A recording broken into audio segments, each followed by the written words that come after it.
एक बार की बात है, त्रिलोक में यशस्वी विष्णु जी के वाहन गरुड़ देव ज्ञान प्राप्ति की लालसा से ब्रह्मा जी के धाम पहुंचे। प्रणाम ब्रह्मदेव। आइए गरुड़देव, आसन ग्रहण करो। प्रभु, आपके ज्ञान की ख्याति तीनों लोकों में है। मुझे आपसे कुछ तत्व पूछने हैं। अवश्य, पूछिए। हाल ही में एक तपस्वी से सुना है कि त्रिदेवों के ऊपर भी कोई परम सत्ता है जो न तो जन्म लेती है न मरती है। क्या यह संभव है? गरुड़देव, यह सच है कि हम जन्म और मृत्यु के चक्र में आते हैं, लेकिन हमसे ऊपर कोई और नहीं। हमारी जननी दुर्गा देवी ही हम सबकी सर्वोच्च हैं। क्षमा करें ब्रह्मदेव, लेकिन यह धारणा अपूर्ण है। एक ऐसी सत्ता भी है जो अविनाशी है। वह न तो समय से बंधी है और न ही शरीर से। वेदों में, विशेषकर ऋग्वेद मंडल 10 सूक्त 161 मंत्र 2 में बताया गया है कि वह परमात्मा अपने साधक की आयु भी बढ़ा सकता है, चाहे वह मृत्यु के निकट क्यों ना हो। क्या आप ऐसा करने में सक्षम हैं? यह सुनकर ब्रह्मा जी थोड़े असहज हुए। उन्हें वेदों का ज्ञान था, पर यह सत्य उन्होंने पहले कभी इस प्रकार स्पष्ट नहीं सुना था। उन्हें यह बात चुभ गई।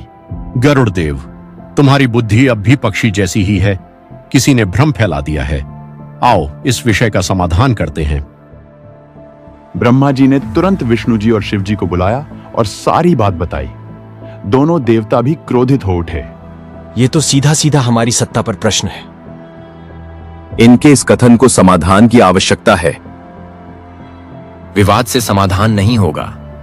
समाधान तभी मिलेगा जब हम इस विषय को किसी ज्ञानी सत्ता के समक्ष रखें। क्यों ना हम माता दुर्गा से यह प्रश्न करें? ऐसा निर्णय कर तीनों देवता तथा गरुड़ देव माता दुर्गा के पास पहुंचे। माता, गरुड़देव कुछ विचित्र बातें कर रहे हैं। कहते हैं हमसे ऊपर कोई और है। पुत्रों, गरुड़ देव जो कह रहे हैं वो सत्य है। तुम मेरी संतान हो, पर मैं भी उस परम सत्ता की सृष्टि हूँ। वो परमात्मा अजन्मा है, अविनाशी है और सृष्टि के रचयिता है। यह सुनकर त्रिदेव मौन हो गए। फिर भी उनका अहंकार उन्हें सत्य स्वीकारने से रोक रहा था। सभी वहां से चले आते हैं और गरुड़ देव से अपने आप को सर्वसिद्ध साबित करने की अटकलें लगाते हैं। अगर ऐसा कोई परमेश्वर है तो सामने क्यों नहीं आता? क्यों छिपा बैठा है? यह सुनकर गरुड़ देव वहां से चल पड़े और परमेश्वर कबीर साहिब के धाम पहुंचे।